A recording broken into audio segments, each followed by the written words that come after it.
Hola amigos de YouTube, bienvenidos a este nuevo video. Soy Hanner Meléndez y hoy les traigo dos nuevos temas que son el análisis gráfico y la polarización de un transistor BJT para el diseño de circuitos discretos. Comencemos. Cada vez la necesidad de amplificar señales es mucho mayor en la mayoría de sistemas electrónicos. En este proceso los transistores deben estar polarizados en la región activa.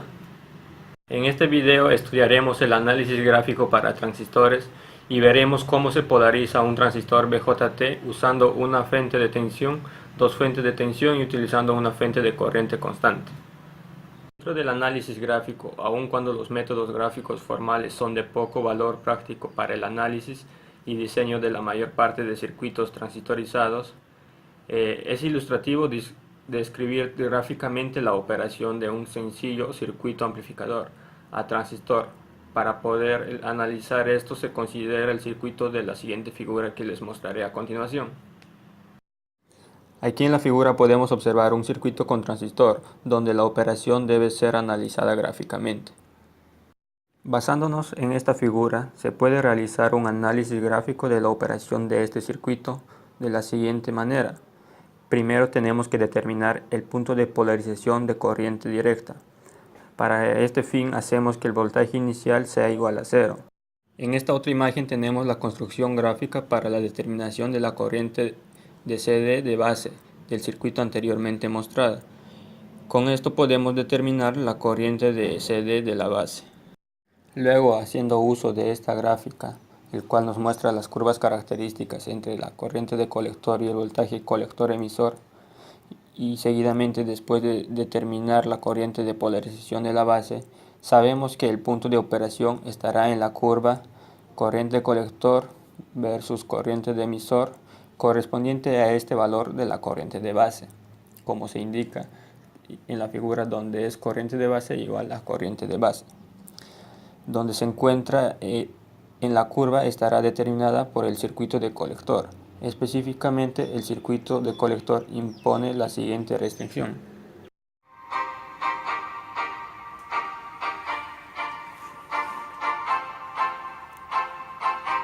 El problema de polarización es establecer una corriente de corriente directa constante en el emisor del transistor BJT. Esta corriente tiene que ser calculable, predecible e insensible a variaciones en temperatura y a grandes variaciones de ganancia de corriente, como es la beta, encontrada entre transistores del mismo tipo.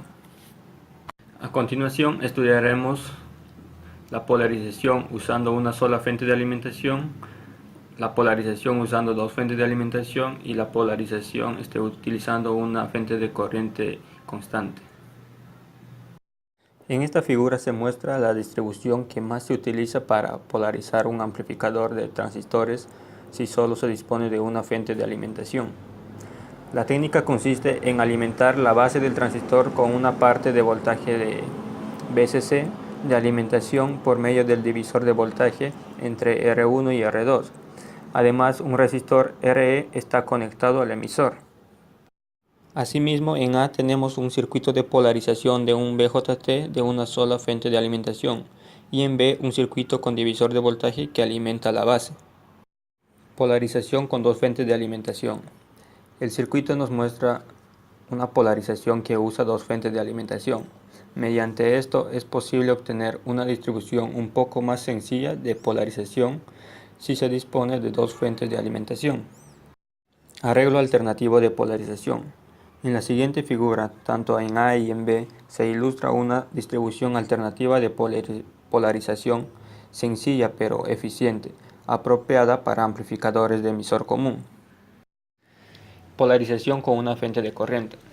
El transistor de unión bipolar BJT se puede polarizar si se usa una fuente de corriente constante I, como se indica en el circuito de la figura A. Este circuito tiene la ventaja de que la corriente de emisor es independiente de los valores de B y RB.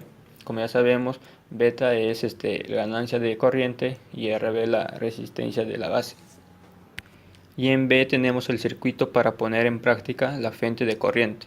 Como un punto importante dentro de las conclusiones tenemos que para que los transistores amplifiquen señales debe estar polarizado en la zona de trabajo activa. Para ello se puede polarizar con una fuente de alimentación, con dos fuentes de alimentación o con una fuente de corriente constante. También tenemos que saber que los transistores BJT tienen distintas estructuras de redes de polarización. Para determinar el punto Q es necesario plantear una malla de salida y una malla de entrada para cada una de las configuraciones del transistor. Y por último me queda decirles que para los circuitos de transistores que operan como amplificadores se puede estudiar mediante el análisis gráfico, que es un método que se debe aplicar para cada uno de los circuitos. Bueno amigos, hasta aquí hemos llegado el día de hoy con el video. En la siguiente semana les estaré presentando un nuevo video con dos temas nuevos interesantes. Si te gustó el video, pues no te olvides de regalarme un like.